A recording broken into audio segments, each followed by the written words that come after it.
तो आज का ब्लॉग हम स्टार्ट कर रहे हैं सीधा संडे को। और ऐसा क्यों, चलो बताता हूँ। हो आ गए हम अपने ओजी स्पॉट पे, क्योंकि मैं अपनी सारी वीडियोस यहीं बनाता हूँ, जितनी भी मैं इन्फॉर्मेटिव वीडियोस बनाता हूँ। तुम लोगों ने भाई देखो जैसे टाइटल से पढ़ ही लिया है, the cut is officially over. मैं कट कर रहा था कुछ टाइम से, और मैंने वो 2-3 व्लॉग में ही बताया अपने, क्योंकि मैंने व्लॉगिंग वापस स्टार्ट ही पिछले 3-4 वीडियो से करी थी। तो टारगेट भाई देखो ये था कि हमें 65 kg पे जाना था एंड वहाँ से मेंटेन करना था। बट मेरा वेट अभी 68 kg पे है एंड फिजिक तुम्हारे सामने है, and I think I look pretty damn good right now. मेरी स्ट्रेंथ अच्छी है, मैं बहुत अच्छा लग रहा हूँ, एंड मेरी हंगर लेवल भी ठीक ठाक है। ऐसा नहीं है कि बहुत ही ज़्यादा भूख लग रही है या फिर ऐसा कुछ वो नहीं है। बट हाँ, मैं ये बोलना चाहूँगा, मेरा एकदम से प्लान इसलिए चेंज हुआ थोड़ा ये अपना कट रोकने का, बिकॉज मैं आपको 2 मेन रीज़न देना चाहता हूँ। फर्स्ट ऑफ ऑल, अगर मैं 65 kg तक जाता एंड वहाँ से मेंटेन करता तो मेरे हिसाब से मैं उतना ज़्यादा स्ट्रॉन्ग फील नहीं करता, बिकॉज बॉडी में लीननेस बहुत उतनी आ जाती, क्योंकि करंटली अभी मैं ठीक ठाक लीन हूँ। एंड सेकंड रीज़न ये था कि आई वोंट लाई, पिछले 1 हफ्ते में मैं रात में 2 बार उठ के घर में जो मिठाइयाँ पड़ी हैं मेरी वो खा चुका हूँ। तो मेरे लिए थोड़ा मुश्किल हो रहा था क्रेविंग कंट्रोल करना। अब देखो, मैं ये नहीं कह रहा कि मेरे में डिसिप्लिन नहीं है एंड ऑल, मैं चाहे करने को मैं 62 kg तक भी जा सकता हूँ, मैं literally single digit body fat पे भी जा सकता हूँ। एंड यही मेन बात निकल के आती है कि मैं क्यों नहीं कर रहा, बिकॉज करंटली मेरे लिए it is not worth it. मैंने खुद से बहुत बात करी, खुद से डिसीजन लिया, एंड मैंने सोचा भी करंटली ये मेरे लिए वर्थ इट नहीं है, क्योंकि जितना मेंटल सेक्रीफाइस, जितनी ज़्यादा आपको क्रेविंग होती है, जितनी भूख लगती है, एंड इतना ज़्यादा आपका टाइम जाता है दिन के इतने स्टेप्स कंप्लीट करने, training on point, diet on point, तो मेरे हिसाब से अभी मुझे लगता नहीं मेरे लिए वर्थ इट है उतना करना। तो मैंने अपने आप से बहुत बार क्वेश्चन पूछे कि भाई मुझे 65 पे आके रोकना चाहिए या फिर अभी करंटली इस बॉडी वेट पर रुक जाना चाहिए। तो फाइनली मैंने डिसाइड करा कि भाई कट स्टॉप कर देते हैं। एंड मैं 1700 कैलोरीज खा रहा था, जो कि काफ़ी कम है, और मुझे क्या पता है कैलोरीज 1500 तक ड्रॉप करनी पड़ जाती पीक कट तक आते आते 65 kg तक। बट वो छोड़ो, बात की बात है। सो यही मेन रीज़न था, मेरे लिए वर्थ इट नहीं है। एंड सेकेंडली, मुझे स्ट्रेंथ गेंस चाहिए बहुत ज़्यादा इस पर्टिकुलर लीननेस पे, क्योंकि आई बिलीव इस लीननेस पे अगर मैं मेंटेनेंस पे खाता हूँ तो मैं बहुत अच्छी प्रोग्रेस कर सकता हूँ। क्योंकि तुमने अगर मेरे व्लॉग पहले के देखे हैं तो तुम्हें पता है कि मैं 68 kg बॉडी वेट पे भी एंड 1700 कैलोरीज पे भी काफ़ी अच्छा परफॉर्म कर रहा था जिम के अंदर। इट्स जस्ट मेरे ग्लाइकोजन फुल नहीं थे एंड मैं बहुत फ्लैट दिख रहा था। तो मेरे हिसाब से अगर मैं डेफिसिट में इतना प्रोग्रेस कर पा रहा हूँ तो मेंटेनेंस में तो मैं बहुत ही ज़्यादा अच्छा परफॉर्म कर पाऊंगा। तो मैंने अपनी कैलोरीज आज से ही 1700 से सीधा 2500 कर दिए हैं, सीधा 800 कैलोरीज मैंने बढ़ा दी है अपनी मेंटेनेंस के लिए। अब मुझे नहीं पता मेरी एग्जैक्ट कैलोरीज क्या होंगी मेंटेनेंस की, इसलिए मैं ये 1 हफ्ता हिट एंड ट्रायल करूंगा। बट मेरे अकॉर्डिंग मेरी मेंटेनेंस 24 या 2500 के बीच में ही होगी, क्योंकि मैं अपनी बॉडी को जानता हूँ एंड मैं बहुत सालों से ये चीज़ कर रहा हूँ। सो या भाई, यही बताना था। बाकी आज संडे है एंड हमने संडे को व्लॉग इसलिए स्टार्ट करा क्योंकि कल सीधा मैं जिम में निकलना है, अपना सेशन लगाना है। तो अभी कोई है नहीं घर पे एंड सब कुछ खाली है, मैं वेला बैठा था, मुझे बस अभी वॉक पे जाना है थोड़ी देर में। तो मैंने सोचा भाई कर लेते हैं यार, वीडियो बना ही लेते हैं, क्योंकि क्या ही फ़र्क पड़ रहा। तो मैं इन्फॉर्मेशन तो मुझे वैसे भी देनी थी। So yeah that was pretty much it. मुझे इसलिए मैंने अपना कट स्टॉप करा। The cut is officially over, now we are main gaining. Maintenance calories पे हम प्रोग्रेस करेंगे एंड हाँ, कल सीधा हम जिम में मिलेंगे। बहुत बढ़िया सेशन है एंड देखते हैं जो हमारी बॉडी में एक्स्ट्रा कार्ब्स जा रहे हैं उससे कुछ फ़ायदा होगा या नहीं, क्योंकि बॉडी में जब ग्लाइकोजन फिल आउट होंगे तो ऑब्वियसली फ़ायदा होगा एंड हम ज़्यादा फुलर एंड डेंसर दिखेंगे। जिम में मिलते हैं सीधा। तो भाई आज एक दिक्कत हो गई, जो मैंने ईयरफोन पहन रखे हैं ना, इसमें बैटरी बिल्कुल भी है ही नहीं। मैं जब आ रहा था आज, मैं अपनी गाड़ी में फ़ोन चार्ज कर रहा था, तो मुझे लगा मेरे फ़ोन की बैटरी में दिक्कत ना आ जाए, क्योंकि रिकॉर्डिंग में बहुत ज़्यादा बैटरी जाती है। प्लस तुम्हें आईफोन का सीन तो पता ही है। बाकी आईफोन सही चार्ज हो गया। मैं इसे कब से ऑन कर रहा हूँ, ये चल ही नहीं रहा। और सबसे बड़ी बात, हर जगह भाई तुम्हें टाइप सी चार्जर मिल जाएंगे एंड आईफोन के नहीं मिलते। मेरे जिम में उल्टा सीन है, 3 लाइटनिंग केबल है पर एक भी टाइप सी का चार्जर नहीं है। तो मैं इसे पहन के एक्सरसाइज करूँगा एक्टिंग करने के लिए, टू अवॉइड सोशल इंटरेक्शंस। तो आज बिना गाने के वर्कआउट करना पड़ेगा। ये जिम में भी बचपन का जाने मन ये वाले गाने बज रहे हैं सारे। बाकी मुझे एक चीज़ शेयर करनी थी आपसे कि बिसाइड्स वेट ट्रेनिंग मैं स्प्रिंटिंग भी करता हूँ, क्योंकि जब मैं स्कूल में था मुझे तब से एथलेटिक्स में बहुत ज़्यादा शौक है। प्लस मैंने परसों स्प्रिंटिंग करी थी बहुत ज़्यादा। तो एक चीज़ मैंने देखी, जब भी मैं स्प्रिंटिंग करता हूँ ना बहुत ज़्यादा, तो या फिर रनिंग करते हो आप भी, तो ये सेरेटस से लेके जो पूरा ऑब्लिक वाला एरिया है ना, इसमें बहुत ज़्यादा सोरनेस आ जाती है। तो मेरा भी वही सीन है, पूरे जो साइड्स हैं ना मेरे, इसमें बहुत ज़्यादा सोरनेस है। तो मैंने कंटिन्यू करी है स्प्रिंटिंग, बिकॉज मुझे पसंद है, मैंने बताया। बाकी वही है यार, बस थोड़ा इस साइड मुड़ने में एंड ऐसे मुड़ने में काफ़ी सोरनेस है, मेनली यहाँ से सेरेटस से लेके पूरे ऑब्लिक्स एरिया में। तो कोई वो ज़्यादा इंटरफेयर नहीं करेगा हमारी ट्रेनिंग में। बाकी आज बेंच का हैवी सेट लेंगे and as you know cut over हो चुका है, तो लेट्स सी जो एक्स्ट्रा कार्ब्स हैं वो कुछ हेल्प करते हैं या नहीं, बिकॉज थोड़ा फिल आउट होने में कार्बोहाइड्रेट्स को बॉडी के अंदर 3-4 दिन लग जाते हैं, या फिर कभी कभी 1 हफ्ता भी लग जाता है, depending upon how depleted you are. तो let's go and do our heavy bench press. So this is our last warm up 110 kg। इसके बाद टॉप सेट में लूँगा आज 117.5 का।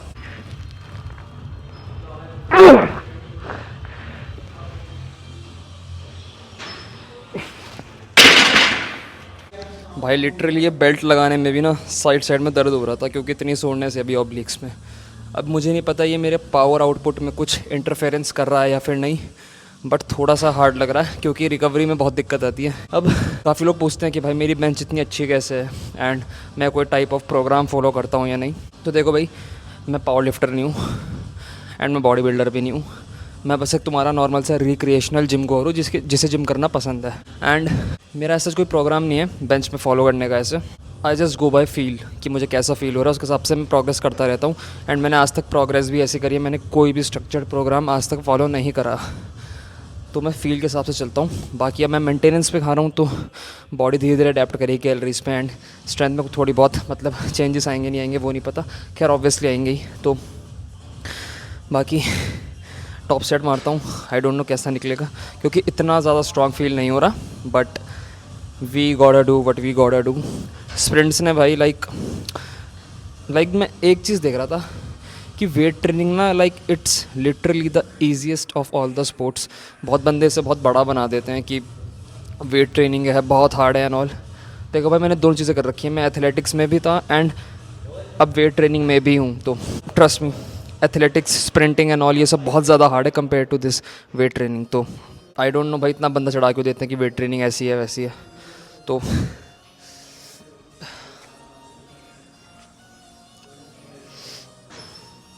हाँ, तो मैं यही कह रहा था कि वेट ट्रेनिंग भाई इतनी हार्ड नहीं होती जितनी कि एथलेटिक्स एंड स्प्रिंटिंग होती है। एंड हाँ भाई, यही था। टॉप सेट मारते हैं, लेट्स सी कैसा निकलता है।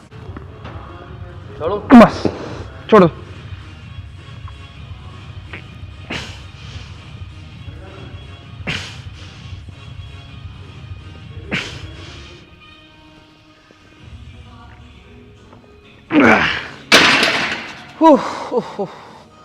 भाई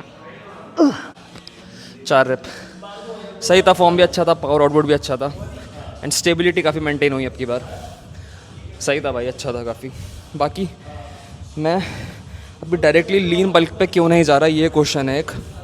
तो भाई इसका एक ही आंसर करूँगा मैं, you don't have to bulk to progress in max manner and ये साइंटिफिकली बैकअप भी है, क्योंकि जो मसल बिल्डिंग का प्रोसेस है ना, it is energy independent process. Basically आप एक्स्ट्रा कैलोरीज फोर्स नहीं कर सकते मसल ग्रोथ के अपने उसके अंदर, तो एक limited and specific amount of calories he use करती है हमारी बॉडी मसल ग्रोथ के लिए, एंड वो हम स्टिमुलेट करते हैं स्पेसिफिक मैकेनिज्म से जो बॉडी में चलते रहते हैं। Enough protein and enough carbs, that's it, and obviously good programming for mechanical tension. तो मैं कभी अभी बल्क करूँगा अभी फ्यूचर में, पता नहीं कब। तो मेरा सोल रीज़न एक ही होगा, मुझे अपनी जब बेंच बढ़ानी होगी, बिकॉज जो हैवी पुशिंग होती है ना, वो जैसे जैसे आपका बॉडी वेट ऊपर जाएगा आपकी पुशिंग के साथ साथ ऊपर जाती ही जाती है। It's basic physics, mass moves mass. इसको छोड़ के, हैवी पुशिंग्स को छोड़ के, जैसे शोल्डर प्रेस है, इन सबको छोड़ के बेंच पे को लेके मुझे किसी भी लिफ्ट में कोई दिक्कत नहीं है प्रोग्रेस करने में। Literally any movement, any muscle group. Bulk करूँगा कभी ज़िंदगी में आगे, जो कि करूँगा ऑब्वियसली, वो नहीं पता कब, पर करूँगा तो स्पेसिफिकली इसके लिए ही करूँगा, वरना नहीं करूँगा। एंड मुझे थोड़ा इसी बॉडी फैट पे लंबा प्रोग्रेस करना है एंड सी किस मैं सेम लीननेस पे कितना अच्छा प्रोग्रेस कर सकता हूँ। तो हाँ, सेट अच्छा था, अब बैक ऑफ मारूँगा। एंड हाँ भाई, बाकी यार ये ऐसे तैसे कर दिया यार ओब्लिक्स ने एंड सेरेटस वाले एरिया ने, पूरी बहुत दर्द हो रहा है कसम से।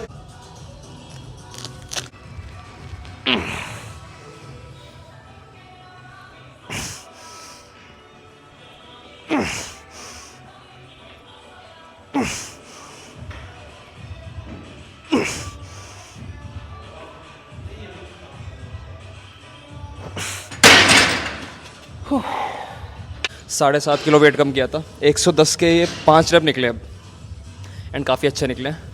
तो भाई 3 दिन एक्स्ट्रा बस खाने के बाद ग्लाइकोजन प्रॉपर फुल हो गए हैं, पूरे नहीं मतलब ठीक ठाक हो गए हैं, एंड फुलनेस भी काफ़ी अच्छी लग रही है अब। और मैं वैसे ये बात 1000 बार बोल चुका हूँ, स्टिल समझा देता हूँ कि मैं हमेशा 4 to 8 के बीच में ही क्यों ट्रेन करता हूँ, टाइमिंग नहीं भाई, रेप रेंज। बिकॉज जो हमारी मसल ग्रोथ होती है वो होती है मैकेनिकल टेंशन से, and it is directly related to a concept called force velocity relationship. इसका मतलब ये है कि दोनों इन्वर्सली प्रोपोर्शनल होते हैं ऐसे। तो जैसे जैसे तुम्हारा लाइक फोर्स ऊपर जाएगा ना, तुम्हारी वेलोसिटी कम होती रहेगी। वेलोसिटी बेसिकली जो तुम्हारी कॉन्ट्रैक्शन की स्पीड होती है ना, कंसेंट्रिक वाले फेस की, उसकी स्पीड कम होती रहेगी। तो तुम जैसे जैसे अपना फोर्स बढ़ाते रहोगे, जो तुम्हारा जैसे कॉन्ट्रैक्शन वाला पार्ट है ना, उसकी स्पीड कम होती रहेगी। बिकॉज जैसे मैंने बेंच प्रेस करा, जो आखिरी के 3 या 4 रेप होते हैं, उसमें रेप एकदम स्लो डाउन हो जाते हैं ऐसे करके। और वो इसलिए होता है क्योंकि हम फोर्स बहुत ज़्यादा लगा रहे हैं, हमारी बॉडी में मैकेनिकल टेंशन फॉर्म हो रहा है, हमारी मसल और पुश करना चाह रही है। तो तुमने इसलिए देखा होगा, जब तुम हाई रेप्स करते हो ज़्यादा, तो सपोज़ तुम 15 रेप मार रहे हो किसी भी मूवमेंट के, तो शुरू के जो 10 या 12 रेप होंगे ना, वो बहुत ही ईजी ऐसे हो जाते हैं। तो उसमें लाइक तुम्हारी जो कॉन्ट्रैक्शन वेलोसिटी है ना, वो बहुत फास्ट रहती है, बिकॉज तुम उतना फोर्स नहीं लगा रहे। अब तुम्हारा जैसे जैसे फोर्स आउटपुट बढ़ता रहेगा, तुम्हारी कॉन्ट्रैक्शन की वेलोसिटी भी कम होती रहेगी। तो जब हम हैवी ट्रेन करते हैं 4 to 8 में, तो फ्रॉम द रेप 1 जो तुम्हारा हाई थ्रेशोल्ड मोटर यूनिट की रिक्रूटमेंट है ना, वो टॉप पे रहती है। तो तुम्हें इसलिए फेलियर जाने की नीड भी नहीं होती, और उसमें तुम्हारा जो फटीग होता है वो भी बहुत ज़्यादा कम जनरेट होता है। इसलिए मैं इसमें ट्रेन करता हूँ। एंड पूरा जो हमारा मैकेनिकल टेंशन वाला कंसेप्ट है ना मसल ग्रोथ का, it is all based on force velocity relationship. Force जैसे जैसे ऊपर जाएगा, कॉन्ट्रैक्शन वेलोसिटी वैसे वैसे धीरे होती रहेगी, and hence that is mechanical tension. Slowing of the rape is basically mechanical tension. तुम्हारे जब कंसेंट्रिक्स की कॉन्ट्रैक्शन वाले फेजेस की स्पीड कम हो जाए, दैट इज़ मैकेनिकल टेंशन ज़्यादा प्रोड्यूस हो रहा है, हेंस ज़्यादा तुम्हारी मसल ग्रोथ होगी, एंड इसलिए तुम्हारा जो भी ऐसे ही होगा, इसलिए फटीग भी बॉडी में कम आता है। हाई रेप तुम करोगे 15 रेप 20 रेप, तुम्हारे शुरू के 12-15 रेप फालतू के फटीग में ही जाएंगे, हाई वॉल्यूम में, उसमें कोई तुम्हारी मसल स्टिमुलेट नहीं होती, आखिरी के 5 या 6 रेप में ही होती है। एंड जब तुम हैवी ट्रेन करोगे तो फ्रॉम द रेप 1 तुम्हारी मोटर यूनिट की रिक्रूटमेंट टॉप पे रहेगी, इसलिए तुम्हें फेलियर जाने की नीड नहीं होती, एंड तुम्हारी ज़्यादा मसल ग्रोथ होती है। इसलिए ये कंसेप्ट है, किसी को नहीं पता, ना ही कोई तुम्हारा फेवरेट फिटनेस इन्फ्लुएंसर तुम्हें ये बात बताएगा। सो ये एक थ्योरी है, एंड यही एक साइंटिफिक बैकअप है जिसमें तुम प्रोग्रेस कर सकते हो लंबे टाइम तक विदाउट एनी फटीग। बिकॉज जो नेचुरल्स होते हैं वो प्रोग्रेसिव ओवरलोड इसीलिए नहीं कर पाते, बिकॉज उनकी प्रोग्रामिंग इशू बहुत ज़्यादा होती है। एंड प्रोग्रामिंग इशू इसलिए होती है क्योंकि वो अल्ट्रा हाई वॉल्यूम करते हैं, बिकॉज अभी भी वो आउटडेटेड साइंस पढ़ते हैं कि हाई वॉल्यूम से तुम्हारी मसल ग्रो होगी एंड ऑल। तो ऐसा कुछ नहीं होता। Force velocity relationship 4 to 8 reps and weekly volume हर मसल की 4 से 8 maximum, and you will see results yourself. So bench press done है, और आज फॉर अ चेंज मैं पुलअप्स यहाँ पे करूँगा।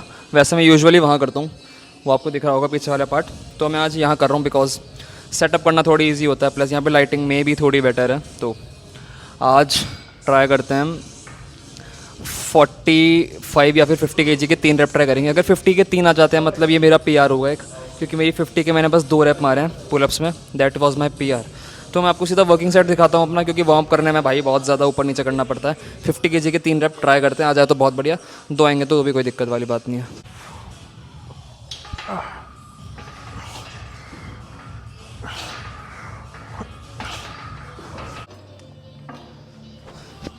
$50 kg, पता नहीं दिख रहा नहीं दिख रहा तुम्हें, बट ये देख लो 20 और 10 की प्लेट लगा रखी है। लेट्स सी कितने निकलते हैं। Time for the action.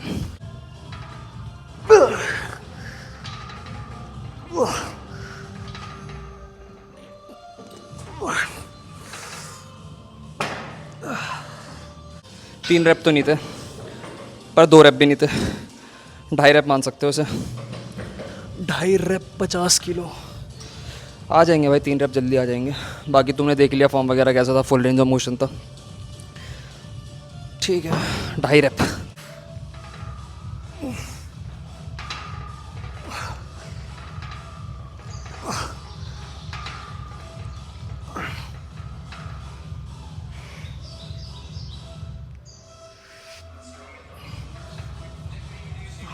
देखो भाई पुलअप्स डन।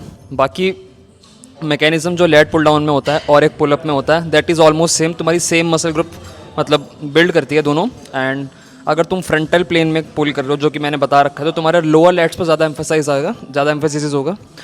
और अगर तुम सैजिटल प्लेन में करोगे, जिसमें तुम्हारे हाथ थोड़े आगे होंगे, like neutral grip pull up, तो उसमें तुम्हारे अपर लेट्स ज़्यादा ट्रेन होंगे, basically thoracic and lumbar lats. Lats तो सारे ट्रेन होते हैं, इट्स जस्ट अबाउट तुम किस पर ज़्यादा एम्फेसाइज करना चाहते हो। सो यार देखो, अगर तुम बहुत टाइम से लेट पुल डाउन कर रहे हो एंड पुलअप्स तुमने आज तक नहीं करे, या फिर तुम कर सकते हो बट तुम स्टिल नहीं कर रहे, तो तुम एक बार स्विच करके देखो उसके अंदर। क्योंकि मैंने पिछले लिटरली 2.5-3 साल से पुलअप्स बिल्कुल नहीं करे हैं एंड गेंस बहुत ज़्यादा ज़बरदस्त हैं। अब मैं ये नहीं कह रहा कि पुलअप्स बेटर होते हैं लेट पुल डाउन से, इट्स जस्ट वेरिएशन आ जाती है। प्लस अगर तुम लेट पुल डाउन पे फुल स्टैक करते हो, तुम सेम वेट पुलअप्स पे एक रेप के लिए भी नहीं मार पाओगे। वेयर एज अगर तुम अपने बॉडी वेट पे एक्स्ट्रा 40-50 किलो का के 2-3 रेप भी कर पा रहे हो ना, तुम लेट पुल डाउन पे बहुत ईजिली फुल स्टैक मार लोगे without any extra effort. Carry over बहुत बढ़िया आता है एंड एक बार ट्राई करो, because you are literally leaving out so many gains on table अगर तुम पुलअप्स को मिस कर रहे हो। पुलअप्स को तुम जानबूझ के नहीं कर रहे, बिकॉज वो जस्ट हार्ड है। तो पुलअप्स करना स्टार्ट करो, स्पेशली अगर तुम कर सकते हो, अगर तुम बॉडी वेट के 8-10 रेप निकाल सकते हो properly full range of motion के साथ, तो तुम एक्स्ट्रा बेल्ट लगा के, अगर तुम्हारे पास बेल्ट नहीं है तो परचेज कर लो, 300 रुपये की आती है मैक्स। अगर वो भी नहीं कर सकते तो भाई अपने पैरों के बीच में डंबल लटकाओ एंड पुलअप्स करना स्टार्ट करो।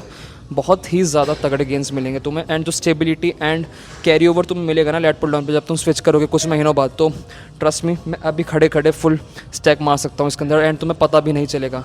लाइक पता चल जाएगा ऑब्वियसली अगर मैं बताऊँगा, तो बस मैं तुम्हें बता रहा हूँ कि please incorporate pull-ups, don't sleep on pull-ups man, trust me, like they are literally game changer for your entire back.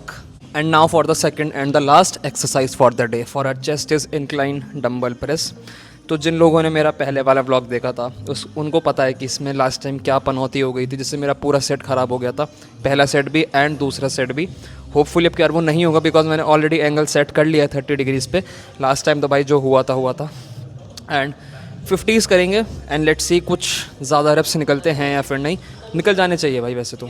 हाँ, रखवा देना और पहला उठवा देना पीछे से, पहले एक बार रखवा दो यहाँ पे, पकड़ो फिर, बस चलो,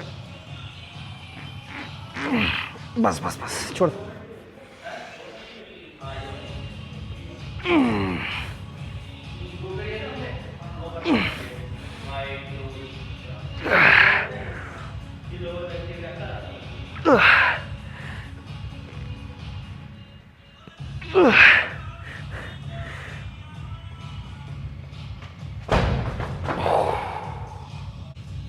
फाइव रेप्स उठाते उठाते ना एक बार लेफ्ट हैंड मेरा थोड़ा ज़्यादा पीछे हो गया था, तो मेरी 1 सेकंड के लिए फट गई थी, वरना ये 6 रेप्स आ जाते इजीली नहीं, मतलब 6 आ जाते।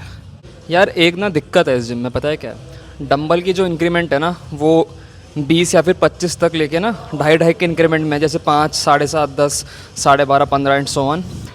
आफ्टर 30s ये सीधा 5-5 के डिफरेंस में है, लाइक 32.5 नहीं है सीधा 35 है, 37.5 नहीं है सीधा 40 है, 42.5 नहीं है सीधा 45 है एंड 47.5 नहीं है सीधा 50 है। तो मैंने 50s मान ली, ठीक है, एंड वो सही सेट था। अगर मैं 50s वापस करूँगा तो 2 या 3 रह पाएंगे, जो कि ठीक है कर सकता हूँ, बट मैं उतने ज़्यादा वो like bang for the buck नहीं देंगे मुझे, ठीक है।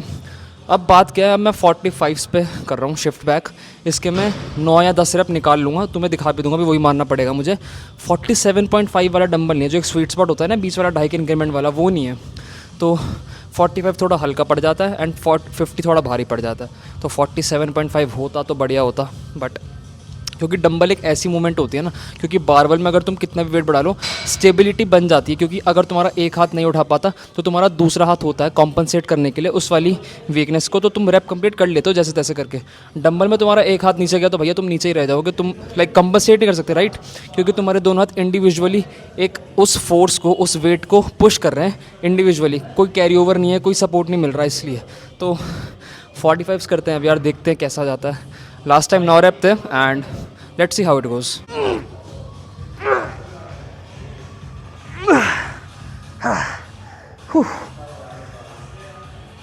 1 2 3 4 5 6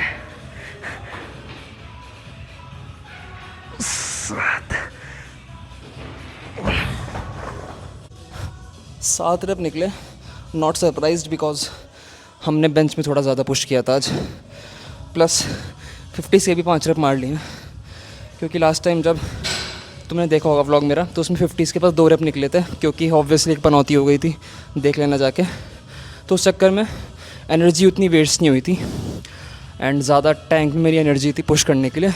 बट आज पहला सेट हमारा अच्छा गया, जो कि जाना चाहिए था। तो सेकंड सेट में इट्स प्रीटी ऑब्वियस कि थोड़े रैप कम होने थे। दैट मीन्स तुमने फर्स्ट सेट में सही से कुछ करा है। सो यार इट्स गुड।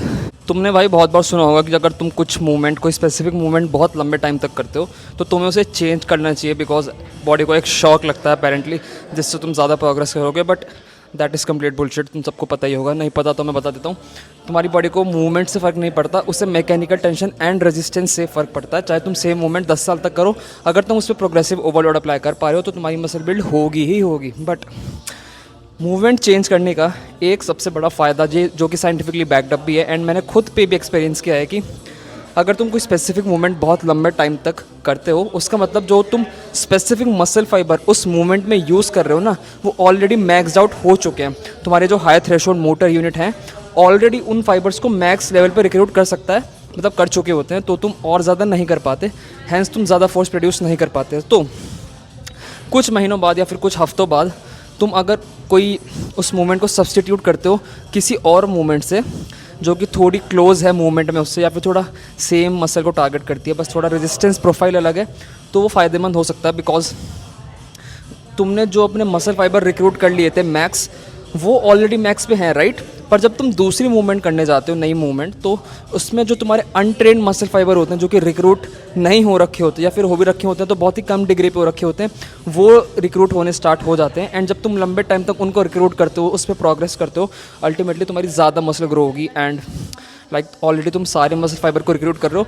एंड जब तुम उस मूवमेंट से कुछ महीनों बाद वापस अपनी मेन मूवमेंट पे आओगे, जिस पे तुम स्टॉल हो गए थे, जिस पे तुम्हारा प्लेट्यू आ गया था, तो तुम खुद देखना भाई, तुम्हारी जो मूवमेंट है, जो प्लेट्यू होता है ना, वो अपने आप ब्रेक हो जाएगा। तुम्हें बहुत ईजी लगेगा, बिकॉज जो अनट्रेन्ड मसल फाइबर थे वो बिल्ड हो चुके हैं एंड वो ओवरऑल कॉन्ट्रीब्यूट करेंगे हमारी स्ट्रेंथ को पुश करने में एंड वो मेन मूवमेंट को बढ़ाने में। तो ये एक साइंटिफिकली बैकड अप है एंड मेरा एनेक्डोटल एक्सपीरियंस भी है कि ये काम करता है। तो अगर तुम्हारी कोई प्रोग्रामिंग में कोई भी मसल हो, लिटरली कोई भी मसल हो एंड कोई भी मूवमेंट हो, उसे कुछ टाइम तक सब्स्टिट्यूट करके देखो एंड तुम खुद देखना, उसे कुछ महीने करो। जब तुम वापस करोगे तुम्हें खुद पता चल जाएगा भाई कि तुम कितना ज़्यादा तुमने अपने मसल फाइबर को रिक्रूट कर लिया और अपनी मसल को बिल्ड कर लिया, बिकॉज वो ऑलरेडी अनट्रेन्ड मसल फाइबर थे, अब वो काम कर रहे हैं। क्योंकि बहुत बार ऐसा होता भी है कि हम जब एक स्पेसिफिक मूवमेंट को बहुत लंबे टाइम तक छोड़ देते हैं, जैसे कि ये ज़्यादातर तब होता है जब तुम अपनी वर्कआउट स्प्लिट तुम फॉलो कर रहे हो, ठीक है तुम्हारा उससे मन भर गया तो तुम दूसरी वर्कआउट स्प्लिट करने जाते हो, उसमें अलग एक्सरसाइज करते हो एंड कुछ टाइम बाद जब तुम वापस अपनी मेन मूवमेंट पे आते हो तो तुम्हें सारी मूवमेंट बहुत ईजी लगती हैं। इसका मतलब क्या है कि तुमने जो अनट्रेन्ड मसल फाइबर थे उन्हें रिक्रूट कर लिया है, hence you have made progress and तुम्हारी मसल बिल्ड मॉलिक्यूलर लेवल पे हुई है। So that's the theory and that's the science. Incorporate करना भाई, तुम्हें बहुत ही ज़्यादा हेल्प मिलने वाली है। क्योंकि जब तुमने मेरा लास्ट व्लॉग भी देखा होगा, मैंने इंक्लाइन डंबल फ्लाई की जगह पेक डेक फ्लाई किया था बहुत लंबे टाइम बाद एंड मेरा पीआर पहले इसमें 6 या 7 रैप था फुल स्टैक के लिए। उस दिन मैंने 7 रैप लिटरली 4-5 IR पे निकाल लिए थे। इसका मतलब क्या है कि मेरे जो अनट्रेन्ड मसल फाइबर थे मैंने उन्हें ट्रेन करा एंड बहुत टाइम बाद जब मैं वापस इस मूवमेंट पे आया, मैंने धड़क से एक बारी में प्लेट्यू तोड़ दिया एंड मेरी प्रोग्रेस यूँ स्काई रॉकेट हो गई। हैंस मैं वही बता रहा हूँ, वेरिएशन लाने का ये एक सबसे बड़ा फ़ायदा होता है, जो कि साइंटिफिकली बैकड अप भी है एंड हमेशा काम करता है ये। 1 2 3 4 5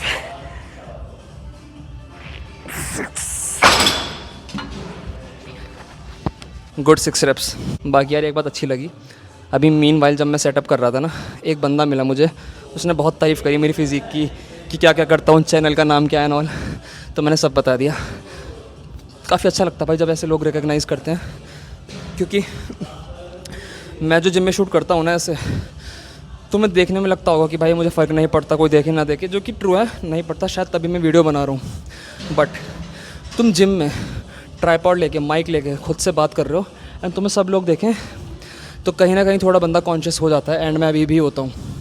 तो उससे मैं धीरे धीरे उसके ऊपर बढ़ रहा हूँ, उसे फेस कर रहा हूँ एंड हमें फियर भी नहीं, मतलब तो एक यार वो कॉन्शियसनेस होती है ना, वो हर बंदे में होती है। तुम कुछ काम कर रहे हो पब्लिकली एंड तुम्हें हर कोई देखे तो तुम्हें भी लगेगा, ठीक है।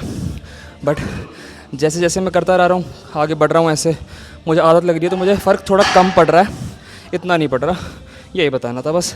6 रैप निकल गए, लास्ट टाइम 1 रैप था, सॉरी लास्ट टाइम 5 रैप थे, 1 रैप से प्रोग्रेस हुई है एंड फॉर्म सेक्रीफाइस नहीं करा, दैट्स गुड।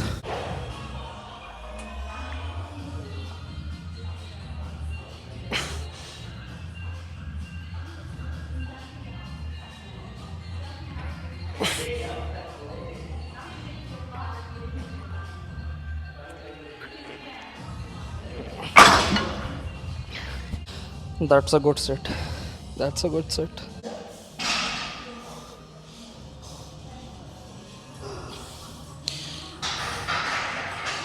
डैम भाई, भाई कर्व्स देखो, shoulder delts,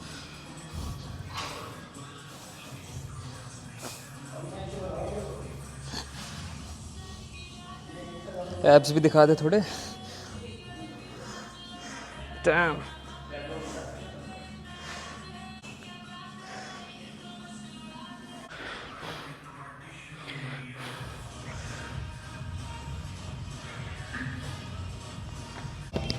and for the final movement for the day, as we know, reverse pec deck fly 90 kg लगा लिया है, अब सेट मारेंगे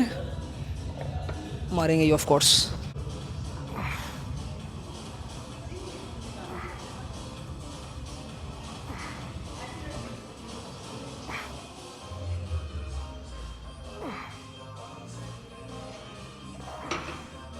आज लिटरली 2 रैप कम हो गए लास्ट टाइम से, और ऐसा इसलिए मेरे हिसाब से क्योंकि आज हमारा सेशन बहुत ज़्यादा इंटेंस गया है।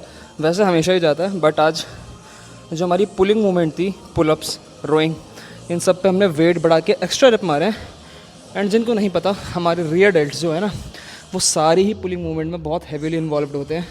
तो मेरे रियर डेल्ट्स को ऑलरेडी बहुत अच्छा खासा स्टिमुलस मिल गया था, बट इसकी आइसोलेशन हमने करी तो 2 रैप्स कम हो गए, जो कि जस्टिफाइड है, दैट्स गुड।